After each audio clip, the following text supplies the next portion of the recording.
Olá! Donald Trump vai voltar ao comando dos Estados Unidos em janeiro de 2025. O retorno do republicano significa a volta da extrema-direita e do conservadorismo naquela que é considerada a maior democracia do mundo. E aqui no Brasil, políticos de direita e até alguns cidadãos comuns comemoram. Mas qual o significado real dessa afinidade com um líder tão controverso, com um histórico de negacionismo, misoginia e racismo? E o que tudo isso tem a nos dizer sobre os rumos da política brasileira? Reflexos da eleição americana no Brasil. Esse é o tema do Sobre Nós desta semana.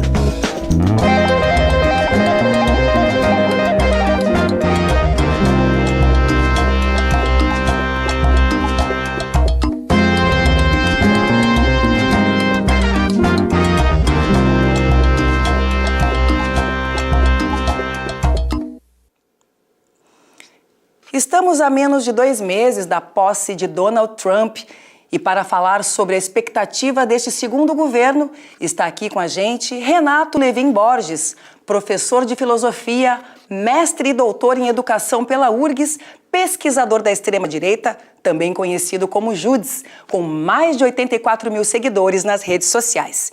E também está aqui Orson Soares, historiador, professor, doutorando na URGS, escritor e fundador do coletivo Fanon. Sejam muito bem-vindos, rapazes. Obrigado pela presença.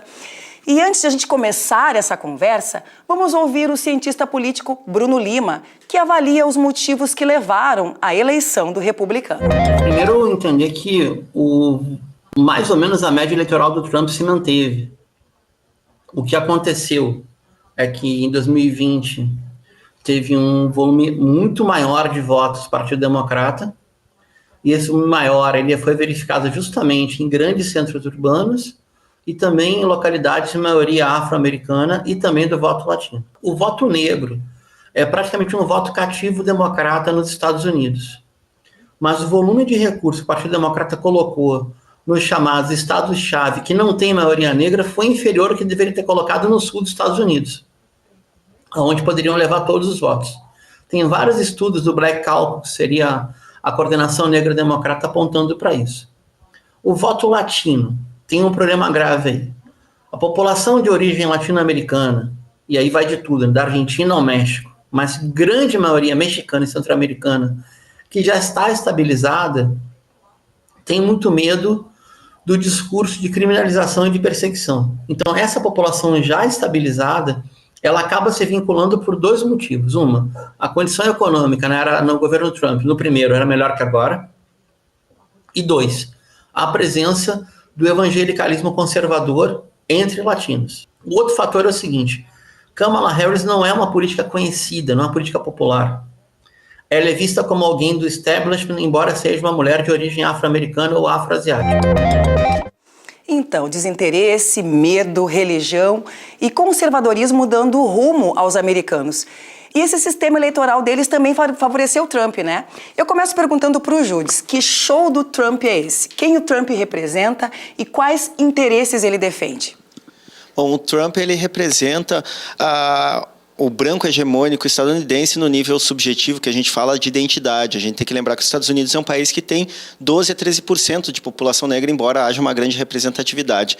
Também há um movimento de captura de eleitorado que não eram tipicamente do Trump, e aí eu leio muito a partir dessa perspectiva de uma falta, um esburacamento da noção de identidade como classe, como raça. Então ele cresce muito entre eleitorado negro masculino e também cresce em parcelas do voto latino. Ele continua perdendo massivamente apenas com as mulheres negras, o que é sintomático também de como ele soube capturar a questão da crise econômica e também a própria projeção de identidade do estadunidense nesse momento, né, que não se reconhece mais como um igual ao outro, mas sim ele quer se ver como um vencedor, um empreendedor ou como parte do establishment mesmo. Claro, claro. E para o viés mais econômico, o setor empresarial também ele representa esse setor, também o capitalismo mais fervente dos Estados Unidos?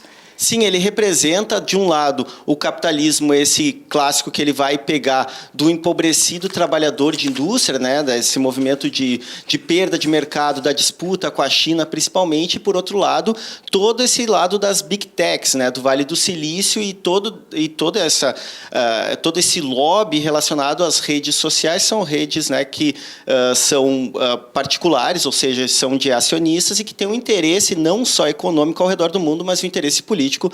Não por acaso ele sinaliza e vai conceder um cargo ao Elon Musk, o dono do X, o antigo Twitter. Então, há um jogo de agenda econômica vinculado à política também nessa eleição do Trump, o que ele representa nessa etapa do capitalismo tardio no qual ele se insere. Certo. Orson, quando a gente fala em Trump, em governo Trump, não tem como a gente não falar das tensões raciais que o governo dele causou, né, e que certamente vai voltar a causar. E aí a gente volta no passado recente dos Estados Unidos para falar da luta do movimento negro pelos direitos civis. E aí surgiram vários movimentos, como Pantera Negras, entre outros, né, grandes líderes negros.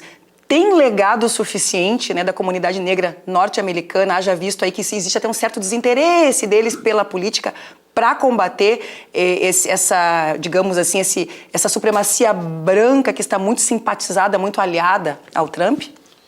Pois é, né? Existe a memória, né? Então, acho que é isso. A memória dos Panteras Negras, para mim, é muito significativa, né? Lembrando que o Trump é filho da clã, né? E os Panteras Negras, eles organizaram um movimento onde criaram uma frente antifascista em 1969, né, com brancos, com latinos, com judeus, com mulheres, com LGBTQ+, uma série, né, de atores, né, sociais, e eles conseguiram organizar aí uma frente antifascista. Eles nos deixaram um legado. Eu acho que o recurso da memória é isso, né, voltar, olhar esse exemplo, o que foi feito, porque hoje realmente nós precisamos construir uma frente antifascista. E é claro que isso tem um impacto nas comunidades negras, não só nos Estados Unidos, mas o discurso reverbera aqui também, né? No Brasil, um país de maioria afrodescendente. Claro. E é sempre bom a gente lembrar, quando a gente fala de supremacia branca e neonazistas, que hoje, né, esse grupo, eles não usam mais máscaras, nem tochas e nem cavalos para matar, oprimir ou prender pessoas negras. Eles usam outros mecanismos, né? E assim para fazer com as mulheres e com as minorias. Eu queria ouvir um pouco de vocês, assim, qual é o modus operandi, né, desses extremistas da direita dos Estados Unidos para lidar com, para poder fazer assim, aumentar, né, os tentáculos dos valores, para propagar os valores. Queria ouvir um pouco de você sobre isso. Bom, um grande teórico que trata da extrema-direita, que é o Cas Moody, ele faz uma distinção. Na extrema-direita, como guarda-chuva, a gente tem a direita radical, que é essa direita que faz a disputa política e pretensamente respeita as regras do jogo democrático, a gente sabe que não. E tem a outra direita, que é essa que rompe continuamente, desde neonazistas, supremacistas brancos.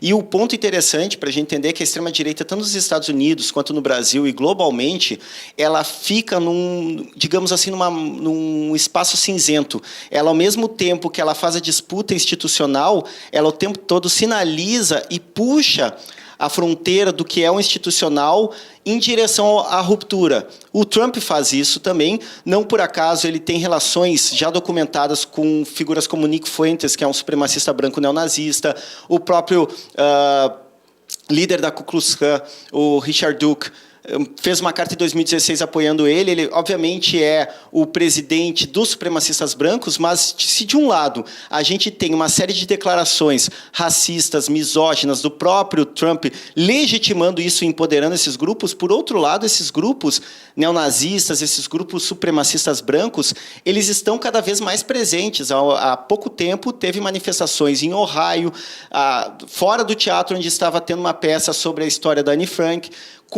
usando suástica, portando suásticas. Então, o que a gente tem que entender é que esse jogo ele acontece ao mesmo tempo e faz parte da figura do Trump, não só dele, de outras lideranças da extrema-direita global, de o tempo todo estar esticando essa corda e sinalizando para os grupos da ultradireita, dos grupos que querem efetivamente a ruptura e que querem cometer atos violentos, tanto de violência verbal quanto física, e, portanto, é interessante a gente perceber quando esses discursos e os próprios atos institucionais fomentam, empoderam e mandam sinais para esses grupos que alimentam e são a base dos movimentos, a base radicalizada desses movimentos que têm ganho eleições ao redor do mundo e que, uma vez mais, colocam Donald Trump na presidência dos Estados Unidos. Quer complementar, Orson?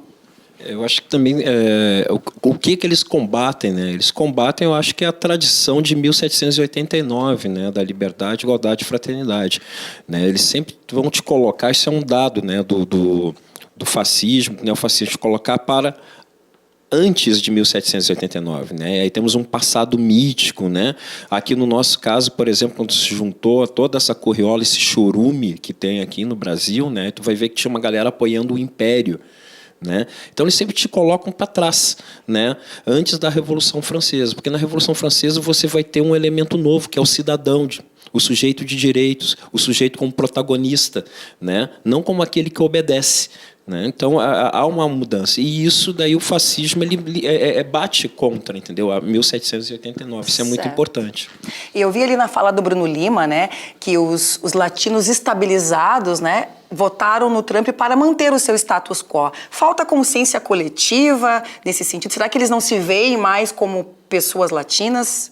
O que vocês teriam a dizer? Me parece que a própria noção de voto latino, comunidade, ela já é problemática, porque a gente tem comunidades que, historicamente, votam nos republicanos ou têm posições conservadoras, como a população cubana, que boa parte emigra a partir da Revolução Cubana e tem uma posição extremamente reacionária e conservadora, assim como a comunidade colombiana tem uma tendência também de aderir aos republicanos. Entretanto, o Trump avançou em comunidades que, historicamente, não se alinham com esses valores conservadores. E aí entra um pouco dessa construção que o Bruno está falando, de uma identidade de se sentir pertencente ali e ter medo com que esse novo imigrante vá fazer com que as atenções anti-imigração, e é um discurso central para o Donald Trump, se voltem para ele que está estabilizado ou que está em busca de se estabilizar, em busca daquela coisa que se chamava o American Way of Life, né? O sonho americano, que, na verdade, não está, no fundo, disponível a nós, latino-americanos, sempre seremos latino-americanos na visão estadunidense. Entretanto,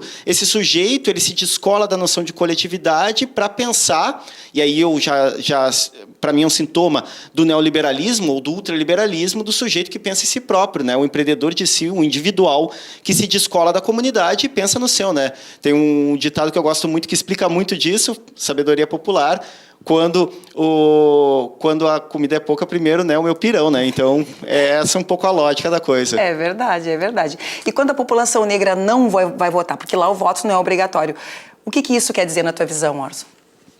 Bom, aí nós temos um problema, né? Porque eu sou um adepto, sim, você tem que votar, né? Porque é uma questão de consciência, de classe, né? E de pertença, né? Da onde tu está, né? E para mim é um elemento assim muito, muito grave, né? Quando a comunidade negra nos Estados Unidos ela não consegue aderir, né?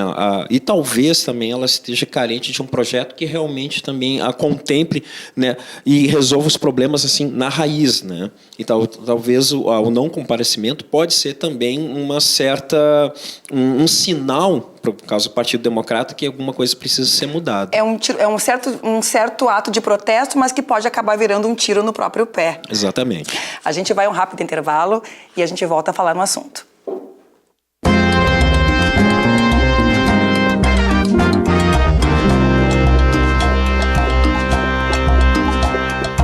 Estamos de volta com Sobre Nós e a gente começa ouvindo o cientista político Bruno Lima sobre os reflexos da vitória de Trump na política dos países da América Latina.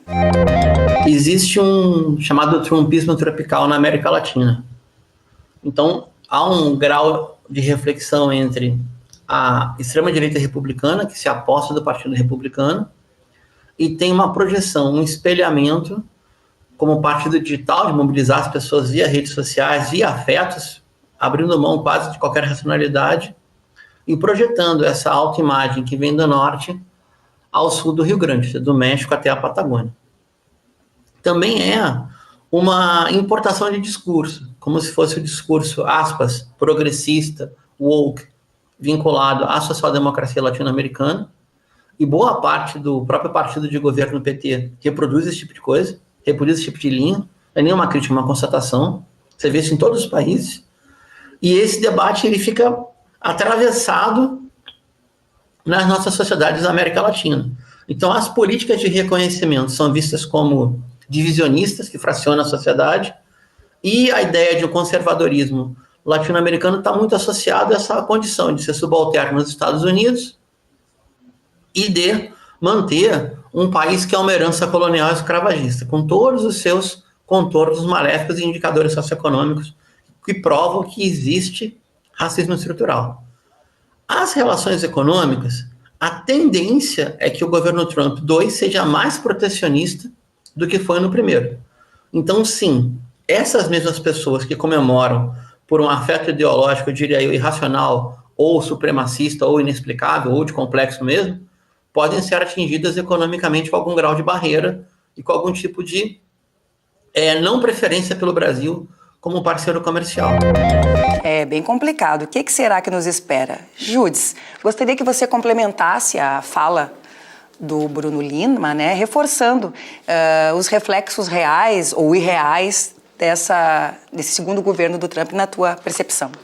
A minha percepção é que, em relação ao Brasil, o problema mais imediato e urgente é em relação ao próprio golpismo da extrema-direita e a própria adesão, né, das forças militares, porque quando houve a tentativa de golpe, agora a gente está tendo os desdobramentos e responsabilizações a partir de investigações, houve um claro recado do governo Biden de que não teria apoio um golpe no Brasil. Uma vez que o Trump volta à presidência, a gente não pode contar também com esse tipo de freio que foi, no fundo, o que decidiu a questão, né, em torno do... A gente esteve muito próximo desse rompimento do Estado democrático de direito pelo golpismo bolsonarista, então isso é um reflexo direto. A gente vai ter eleições em 2026 para a presidência do Brasil, e isso é um problema, porque a extrema-direita, obviamente, com as eleições municipais se mostra muito forte ainda, talvez, eu costumo dizer que é a força política mais bem estabelecida, que mais cresceu na última década, não só no mundo, mas principalmente no Brasil. O bolsonarismo e a extrema-direita brasileira têm coisas particulares, têm questões particulares, não é só a emulação estadunidense, entretanto, tem reflexos também de importação, mas de produção da sua própria discursividade. Um exemplo que é evidente dessa distância é que, enquanto o Trump bate muito na imigração, o bolsonarismo bate muito na ideia da esquerda como inimiga interna.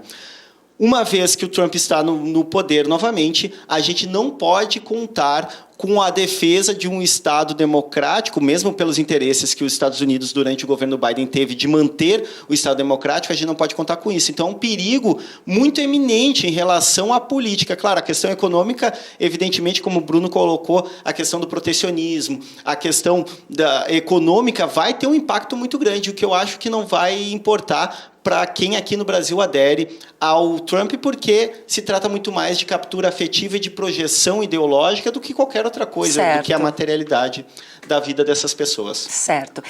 Orson, voltando, né, para os aspectos raciais dessas eleições norte-americanas e os reflexos aqui no Brasil, né? Uma das grandes discussões que eu tenho acompanhado muito nas redes sociais e até mesmo no jornalismo é que a esquerda perdeu no país por defender muito as pautas identitárias. E dentro dessas pautas ditas identitárias está aí a questão da negritude, a luta antirracista, e agora tendo esse avanço, mais o Trump nos Estados Unidos, a luta antirracista vai ter que ter um reforço ainda maior nesses próximos 4 anos, na tua avaliação. Será que estamos dando alguns passos para trás nessa luta? Bom, quero deixar claro que a esquerda perdeu por deixar a palavra revolução de lado, né? No momento que você abre mão de um processo revolucionário de transformação radical da sociedade, né, nós ficamos reféns aí dessa galera, dessa turma aí, né, da quadrilha, né? E realmente a comunidade afro-indígena, tá, tem, nesse momento, acho que a obrigação de construir, aí sim, um projeto de país. É necessário aí reativar, não só por uma questão da representatividade, que eu acho que isso é muito importante, mas isso não resolve. Só o governo pedir desculpas pela escravidão, como não aconteceu essa resolve, semana. a gente aceita, entendeu? Mas isso não resolve. O que resolve é a mudança estrutural desse país. Nós ainda vivemos praticamente no século XIX, como diria o Milor Fernandes, nós temos um longo passado pela frente, ele está aí, né? Quando vai vir o novo? Né? Então, acho que esses são os desafios que estão postos para a comunidade afro nesse momento tão crítico que nós estamos vivendo. Certo. Júdice ou Orson, qualquer um de vocês dois pode responder. A gente vê ali, né? A gente viu o pessoal aqui no Brasil, tanto os políticos quanto os cidadãos comuns, muito entusiasmados com a vitória do Trump. Teve até uma roda gigante numa cidade de Santa Catarina, comemorando, bandeiras nas ruas. Aí a pergunta que eu faço, né, a pergunta reversa, será que o Trump reconhece o bolsonarismo, reconhece os seus fãs aqui no Brasil, tem esse mesmo afeto?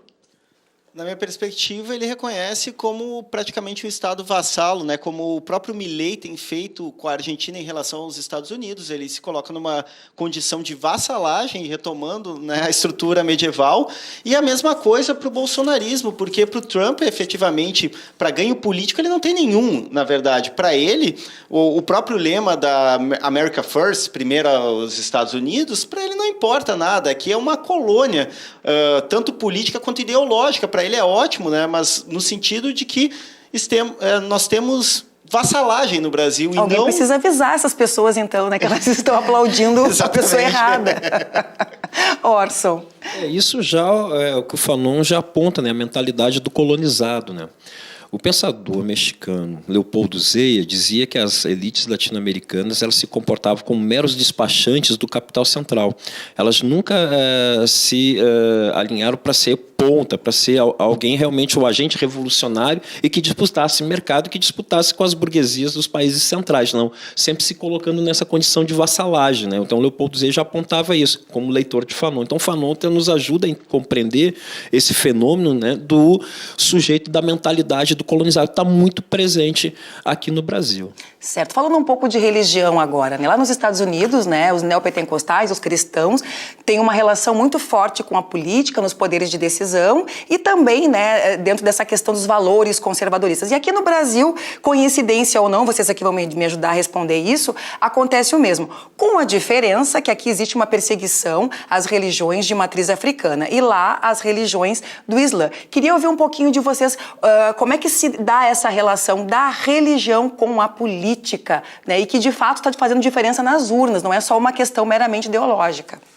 Na minha leitura, primeiro que a perseguição, tanto aqui quanto lá, ela é uma perseguição de fundo racista, né? Tanto a adesão ao Islã nos Estados Unidos, quanto a adesão às religiões de matriz africana aqui, tem um marcador que é de raça. Entretanto, a extrema-direita, não faz por acaso isso, ela mobiliza para pautas que são extremamente violentas, se mostradas cruas, eles não fazem isso, mobiliza o pânico moral. Eu sempre falo que o dispositivo fundamental da extrema-direita para ganhar votos é o pânico moral. Junta-se a isso o conservadorismo das várias vertentes do catolicismo, do neopentecostalismo, reacionários ou ultraconservadores. Inclusive, nos Estados Unidos, a gente tem grupos supremacistas brancos cristãos, cristãos nacionalistas, e aqui a gente tem, mesmo que não organizar sobre esse nome, a gente tem grupos assim. Então, a mobilização do conservadorismo é o capital político para, inclusive no plano econômico, dar vazão a políticas que são extremamente ultraliberais, de destruição do estado de bem-estar social, que não são populares, obviamente, mas que capturam esse voto a partir do pânico moral e do ataque que eu afirmo que é de fundo racial às religiões de matriz africana e ao Islã nos Estados Unidos, sobretudo. Orson. E somado a isso, existe uma perspectiva teológica que são duas, né? Da prosperidade e a do domínio. Então, a do domínio visa, sim, a tomada do Estado, entendeu? O fim do Estado laico, né? O fim do Estado laico. E a outra da prosperidade que conecta com esse, né, ideário neoliberal, essa coisa do, né, self-made man, assim, né, o empreendedor, você pode prosperar. E isso virou um mantra, isso é o evangelho dessas seitas. Eu quero fazer aqui um reparo e que os nossos telespectadores entendam que isso nada tem a ver com o cristianismo do Novo Testamento, que, aliás, é uma apropriação cultural, porque Jesus é judeu, né? Nunca foi cristão, né? Mas é diferente do que está ali proposto. Certo. Voltando agora, né? Porque tudo que a gente está falando aqui é política, né? É cultural, é religioso, mas, no fundo, as questões se decidem muito no voto, né? Nós temos aí mais 2 anos de governo Lula, né? 2026 existe um risco iminente de essa extrema-direita realmente atingir um patamar máximo.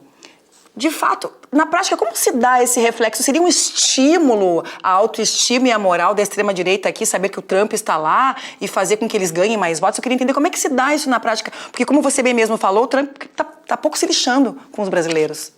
É isso, como eles operam por projeção e no tabuleiro da geopolítica internacional, eles sabem que tem o grande aliado, porque na verdade ele é o grande líder ou mentor desse imaginário, na verdade eles se sentem empoderados, se sentem legitimados, inclusive para os intentos golpistas, sejam eles de matriz militar ou sejam eles de matriz fundamentalista dessa versão de cristianismo que é extremamente instrumentalizada para uma agenda de extrema-direita. Então me parece que eles encontram nessa eleição do Trump, primeiro, uma espécie de salvo-conduto para o próprio golpismo do Trump, que não tem previsão legislativa para barrar ele, por isso ele conseguiu ganhar, mesmo tendo fomentado um golpe. E segundo, porque no imaginário deles, que é um imaginário teológico nacional, que envolve, então, essa coisa mística, religiosa de uma luta do bem contra o mal, que Trump ganhou, é um sinal e, portanto, eles estão prontos também para assumir aqui e terão o apoio caso eles queiram romper com a ordem democrática institucional brasileira. Orson, concorda também com isso? Não, concordo, e assim, né, o futuro é pessimista, né? E tem que falar como o Gramsci, né, que é o pessimismo da razão, mas o otimismo da vontade. Né? Eu acho que nesse momento também, mais uma vez, reforçando e olhando para trás, olhando ali para os Panteras Negras, né, realizar, concretizar uma frente antifascista, mas mais do que isso, uma frente que consiga produzir um projeto de país, unir esse país diante de um projeto que contemple todo mundo, né, e que, claro, derrube as barreiras que hoje estão aí, né, da segregação, do racismo, do machismo, enfim, da série de malefícios, né, que a nossa nação vem sofrendo, para construir outra perspectiva de país centrado nos princípios que vieram de África e que estão presentes aqui nas comunidades indígenas, que é realmente o retorno à humanidade, retorno ao humano. E é isso que a gente tem que fazer aqui. Eu acho que a luta negra e indígena, né, sempre foram uma referência para a democracia, porque todas as políticas públicas foram alçadas a partir de pensadores negros. E quando se fala numa política pública para o povo negro ou indígena, todos ganham com isso. Eu acho que o grande medo da branquitude nesse aspecto é achar que essas políticas não vai atingi-los. Queria ouvir um pouco de vocês sobre isso, né? Esse processo democrático a partir dessas questões interraciais. A própria perspectiva da ascensão do Trump em 2016 jogou muito com essa percepção do homem branco ressentido, que, na verdade, eu digo que é o fundo de todo o fascismo, tanto histórico quanto neofascismo, é a revolta do homem branco ressentido, empobrecido, enfim. Dessa perspectiva dos brancos de que, quando há políticas de afirmação, políticas que aqui, por exemplo, vão ser o substrato das cotas, né, que vão fomentar as cotas, o branco médio se percebe como passado para trás num sistema que sempre privilegiou a nós brancos. E, portanto, isso tem um operador de uma perspectiva de que estamos sendo enganados, estamos sendo empurrados para o fim da fila nessa corrida pelo sucesso. E, portanto, há um fundo, para mim, que é evidente, mesmo quando não nomeado, e normalmente não é nomeado, porque isso pega muito mal, né? O racismo ele opera por essas sutilezas e por uma materialidade e concretude muito fortes, né? Que é o grande paradoxo, ele fica o tempo todo se esgueirando, ao mesmo tempo ele é super presente, ele é super duro, que é jogar com essa coisa de nós brancos estamos perdendo esse mundo que sempre foi assim, que, na verdade, nós não reconhecemos como brancos, certo. Sempre foi para nós.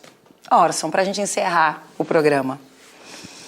Pois é, né? Eu estou pensando aqui, né, dessa possibilidade, né, da gente construir um novo. Né? Eu quero chamar a atenção também que os brancos, mesmo progressistas, também se incomodam, né, com essa ascensão da comunidade preta, né, em espaços, né, que antes era reservado a eles. Né? Por isso que agora nós estudamos a branquitude. Até porque eles queriam contar a nossa história. Né? Não, até isso. Né? E ter o nosso sentimento. Né? Quando diziam, mas os negros vão se sentir incomodados, vão se sentir incapazes. Não, eles são ótimos nisso. Né? Eles chegam até no sentimento. Né? Mas eu estou aqui para dizer, aproveitar o espaço, que haverá resistência, sim, de qualquer forma. Eu estou lembrando Malcolm X, né? Nós não vamos dar outra face, nós vamos resistir. Tá? Então, que esteja escutando saiba que haverá resistência, uma resistência forte, porque essa é a história do nosso povo aqui.